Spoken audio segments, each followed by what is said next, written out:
बुधवार को माननीय विधायक शफीक अहमद अंसारी ने जनता दरबार लगाकर क्षेत्र के लोगों की सुनी समस्याएं, शिकायतों का शीघ्र निस्तारण करने का आश्वासन देते हुए कहा कि बिजली विभाग अधिकारी अपने रवैये सुधार लाएं और लोगों को परेशान न करके उनकी समस्याएं को सुनकर निवारण करें। विधायक ने कुछ शिकायतों का मौके पर ही निस्तारण कर दिया, शेष शिकायतों का शीघ्र ही निस्तारण करवाने का आश्वासन दिया।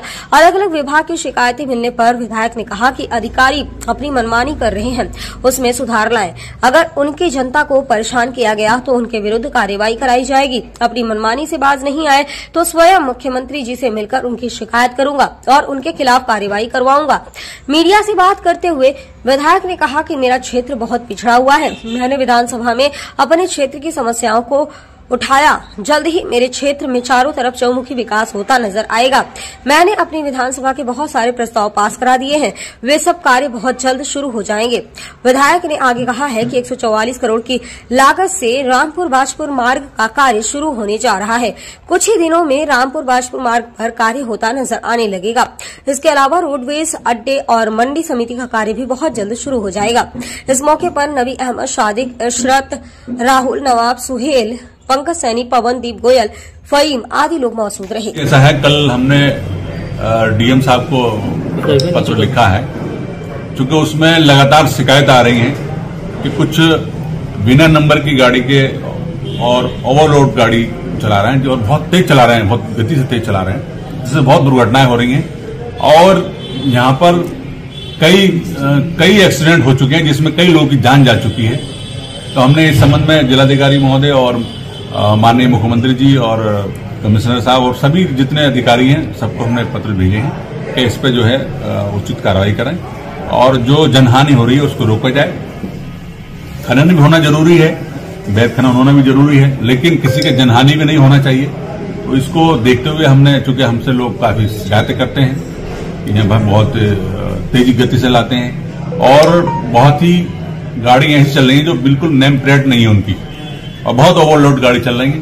तो इस पर जिलाधिकारी जो है उस पर संज्ञान लें, ये हमने उन्हें पत्र भेजा है और इसमें कई बार पत्र हमने और भेजे हैं। तो इस पर कार्रवाई, पत्र हमने भेजे हैं, उस पर कार्रवाई शायद कुछ पहले कार्रवाई हुई थी, ओवरलोडिंग को लेकर। हाँ, ओवरलोडिंग होकर कुछ कार्रवाई हुई थी, लेकिन फिर वही पुराना ढर्रा चालू कर दिया है। तो लोग बहुत जनहानि हो रही है, कई मृत्यु हो चुकी है। तो हमारी भी जवाबदेही है जनता के प्रति। तो इसलिए जो है सब हमने इस संबंध में जिलाधिकारी रामपुर को पत्र भेजा है और भी पत्र हमने भेजे हैं। प्रदेश के उप मुख्यमंत्री केशव प्रसाद मौर्य ने समीक्षा बैठक में निर्देश दिए थे कि ओवरलोड वाहनों पर सख्त कार्रवाई हो। उसके बाद अमल में कार्रवाई आई भी थी, लेकिन अब क्या ऐसी वजह है जो फिर छूट दे दी गई है प्रशासन की तरफ से? नहीं, ये बात सही है कि ओवरलोड वाहन अभी भी चल रहे हैं, बेरोक टोक चल रहे हैं और काफी मात्रा में चल रहे हैं और बिना नंबर प्लेट लगाए हुए चल रहे हैं। तो उसमें प्रशासन को संज्ञान लेना चाहिए और वैध खनन होना चाहिए, अवैध खनन नहीं होना चाहिए, ये हमारा अपना मत है।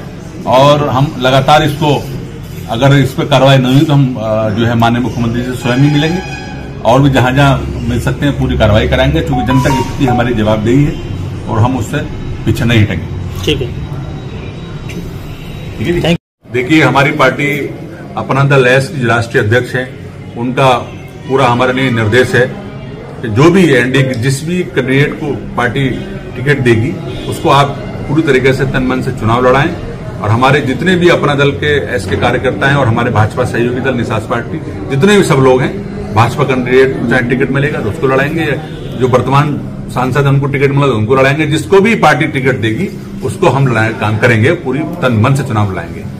हमारी पार्टी ने ये सीट मांगी नहीं है और चूंकि वर्तमान में भाजपा के सांसद हैं तो ये पार्टी नेतृत्व में चूंकि वो हाई लेवल पे तय होती है, सीटों का बंटवारा होता है। चूंकि हम एक छोटे भाई की भूमिका में है, भाजपा बड़े भाई की भूमिका में है, जो भी ऊपर से तय होगा सीटों का उस पर हम लोग पालन करेंगे और सब जितने भी हम कार्यकर्ता हैं सब पूरी तरीके से तन मन से चुनाव लड़ाएंगे। और मैं समझता हूं मोदी जी तीसरी बार प्रधानमंत्री बनेंगे। आचार संहिता से पहले ये बहुत बड़ा काम कराया है। 144 करोड़ का जो टेंडर था रामपुर बाजपुर का चौड़ीकरण का, ये काम बहुत जल्द टेंडर हो गए हैं और बहुत जल्द काम शुरू होने जा रहा है। चुनाव आचार संहिता से पहले ही काम शुरू हो जाएगा और अनेक हमने काम के प्रस्ताव दिए हैं नियम 301, नियम 51 में हम विधानसभा में मुद्दे उठाए हमने।